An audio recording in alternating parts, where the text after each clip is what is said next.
First boots are in last place for a reason. Or do they? The new era would certainly beg to differ.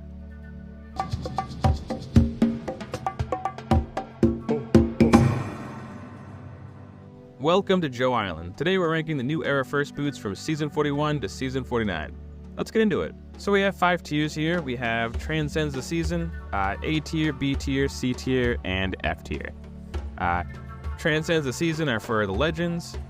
A tier would be decent players, B tier are players with potential, and C tier are your average first boots. And F tier are disaster players, so that's like bottom of the barrel. So with that explanation behind us, let's dive in.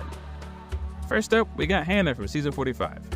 Hannah is one of the 2 quitters in Survivor 45, and her quit marks the earliest exit in Survivor history on day 3.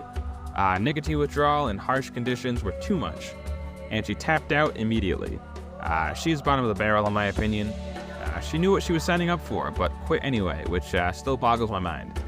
So she clearly belongs in F tier. I think she's the worst first boot from the new era, in my opinion. Next up, we got Stephanie from Season 48. Stephanie played incredibly passively in Survivor 48, basically just kind of going with the flow. That hands-off style made her an easy target for Say, who was playing much harder at the time. And when she finally tried to save herself with a shot in the dark, it didn't land, unsurprisingly. I can't put her as low as Hannah, because, Hannah quit, but I can't go much higher either, so I think she lands in C tier for now. Next up, we got Nicole from Season 49, the season currently airing. Nicole struggled socially and couldn't back it up in the challenges. Being weak in both areas made her an easy, almost automatic vote for her tribe, so her boot was arguably avoidable had she had a better social game. So with that, I gotta put her in C tier. Next up, we got Morriah from Season 43. Morriah had a solid social game and was genuinely liked by her tribe. Her downfall came from when one of her allies targeted her for being weak in the challenges. She was voted out unanimously. I think if she's able to make the merge in a different scenario, she could make a deep run of it.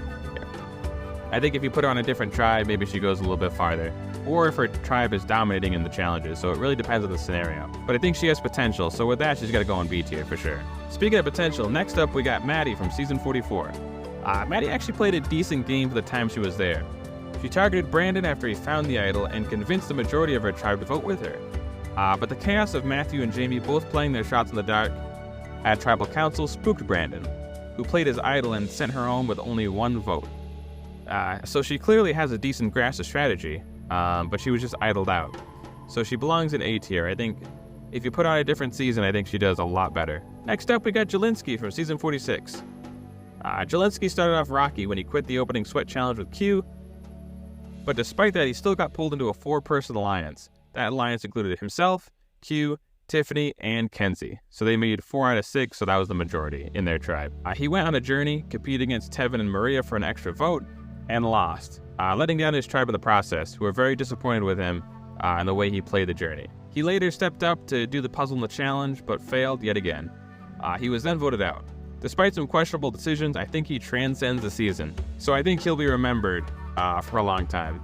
His several means 7 moment on the premiere episode of Survivor 46 became a running gag and was referenced way after the premiere episode. So he made his mark instantly and remained relevant far beyond his episode. He's likely to return in my opinion. I'm not sure what the actual theme of the season would be, but I think if it's a first boot season or something along those lines, I think he'll be first on the call sheet. So I expect Jelinksy to be back out there in no time. Next up, we got Abraham from Season 41.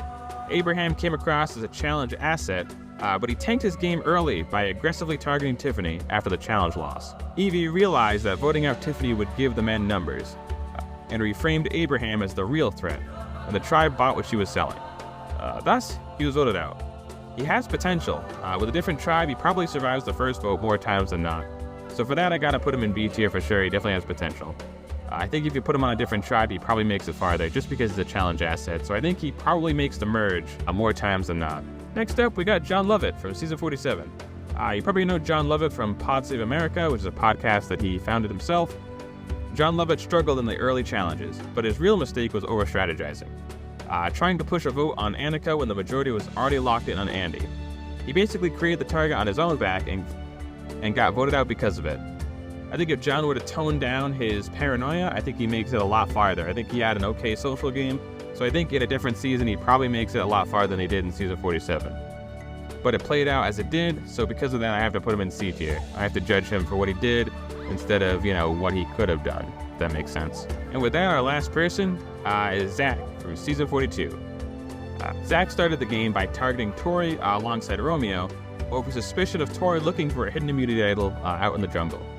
However, when Drea suggested voting Tori out, which I assume was Zach's plan at the time, Zach spilled the beans to Tori. After failing the puzzle in the immunity challenge, he publicly blamed himself for the loss, which gave his tribe mate Swati the perfect opening to make him the target. He played his shot in the dark unsuccessfully and went home. A mix of bad decisions and bad execution puts him in C tier solidly. I think he probably could have made it farther had he not blamed himself for the challenge loss, but because of that, his tribe targeted him and he was sent home because of it. Well, that's all for today. If you enjoyed the breakdown, hit that like button and subscribe for more Survivor content. Let me know in the comments who I rank too low, too high, or who you think deserves a second shot. I'll see you next time on Joe Island.